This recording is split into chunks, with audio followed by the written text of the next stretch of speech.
vendredi 6 janvier 2023, sur Arte, Eric Clapton se raconte dès 22h25. Le célèbre guitariste revient sur sa romance avec Pattie Boyd, une femme dont il tombe follement amoureux et qu'il finira par épouser. Alors qu'elle était initialement mariée à George Harrison, membre des Beatles qui n'était autre que son meilleur ami. Eric Clapton a vécu 1000 vies. Guitariste emblématique des années 60-70, il a connu l'enfer de la drogue, de l'alcool, et partagé son talent à travers des centaines de tubes. Connu pour être un personnage excessif, le musicien l'était aussi en amour. Dans le documentaire Eric Clapton, Life in 12 Bar, diffusé vendredi 6 janvier 2023 sur Arte et Arte TV, il se raconte, en véritable dieu vivant de la guitare qui s'est abîmé dans des addictions multiples avant de revenir à la lumière, il se penche sur sa vie au travers de ses archives personnelles et de ses confessions sans détour. CIST par ses souvenirs, ses mots et les récits de Pattie Boyd, celle qui a fait chavirer son cœur lorsqu'il était un jeune artiste de blues aux cheveux longs, Quest relater leur histoire d'amour impossible. Une rencontre décisive dans la vie d'Eric Clapton avant de devenir un guitariste célèbre dans plusieurs groupes de blues et de rock, celui qui a gardé des séquelles d'un traumatisme d'enfance jouait des disques dans sa chambre et cassait les oreilles de toute sa famille avec sa guitare acoustique. Très vite, son tempérament passionné se remarque dans son entourage. Lorsqu'il fait la connaissance de George Harrison, membre des Beatles, à la fin des années 60, CIST autour de leur amour commun pour la musique qu'il se rapproche. Mais CIST lorsque Cream, le groupe dans lequel Eric Clapton fait ses armes, implose que les deux hommes deviennent inséparables.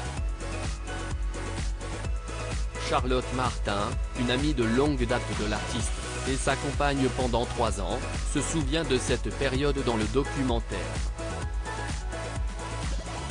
Il était vidé, George et lui se voyaient beaucoup. Ils jouaient de la guitare et ils écrivaient des chansons, déclare-t-elle. À cette époque, Eric Clapton fait également la connaissance de Pattie Boyd, qui n'est autre que la femme de son ami.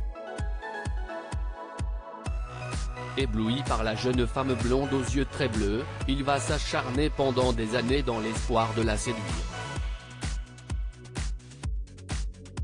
Eric Clapton, George était mon meilleur ami, mais c'était plus fort que moi avec l'argent des ventes de ses premiers tubes.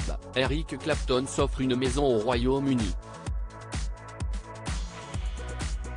Celle-ci côtoie la propriété que partagent George Harrison et Pattie Boyd.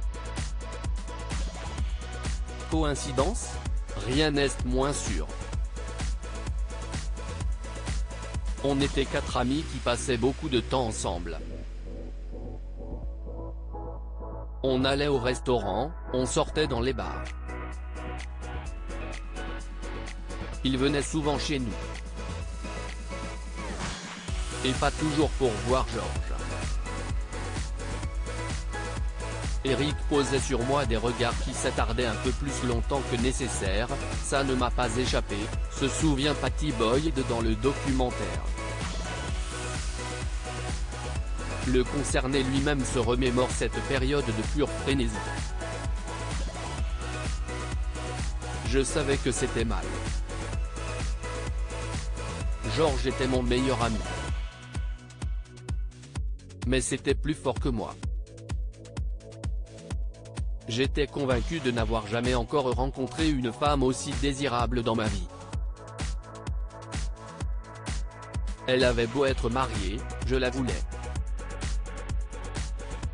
Et ça m'a fait peur, confie-t-il. Un matin d'octobre 1969, il envoie une lettre enflammée au mannequin. Ça m'a bouleversé de lire des choses aussi magnifiques, révèle-t-elle. Pour autant, malgré de nombreuses demandes du guitariste, et même une nuit de passion, elle refuse de quitter son mari. Une décision qui va grandement impacter Eric Clapton, pour qui l'obsession pour la jolie blonde ne tarira pas. Pattie Boyd, c'était à peine soutenable émotionnellement. Persuadé d'être au cœur d'une véritable tragédie, le guitariste se réfugie dans sa musique. Mais même là, l'ombre de Pattie continue à planer. Des titres comme Layla et Bell Bottom Blues du groupe Derek and the Dominos s'inspirent directement de cette histoire d'amour inachevée. À en croire Bobby Whitlock, un proche de Clapton, dans l'album il était question de Pattie, elle était l'origine de toutes ces souffrances qu'Eric exprimait dans ses chansons. Dans une ultime volonté de séduire l'objet de ses désirs, Eric Clapton l'invite à écouter les titres. Il a passé l'album. Mon Dieu, c'était d'une intensité. C'était à peine soutenable émotionnellement. Je n'en revenais pas d'avoir été l'inspiratrice de cette musique. J'étais convaincue que tout le monde comprendrait qu'il s'agissait de moi, confie-t-elle. Un trop-plein d'émotions qui l'a fait fuir, une fois encore. Il faudra attendre son divorce avec George Harrison en 1977 pour que l'idylle voie enfin le jour. Eric Clapton épouse Pattie Boyd en 1979. Mais leur histoire connaît des périodes très difficiles. L'alcoolisme du chanteur le rend parfois agressif, ignoble, exécrable. Ces infidélités pousseront la jeune femme vers un second divorce en 1988. Pour autant, Eric Clapton continue à voir cette union comme l'une de celles qui l'a le plus marqué. Je l'ai aimé autant que j'étais capable d'aimer quelqu'un, avoue-t-il. À lire aussi c'était comme si toute ma vie avait été un mensonge, ce traumatisme d'enfance dont Eric Clapton a gardé des séquelles.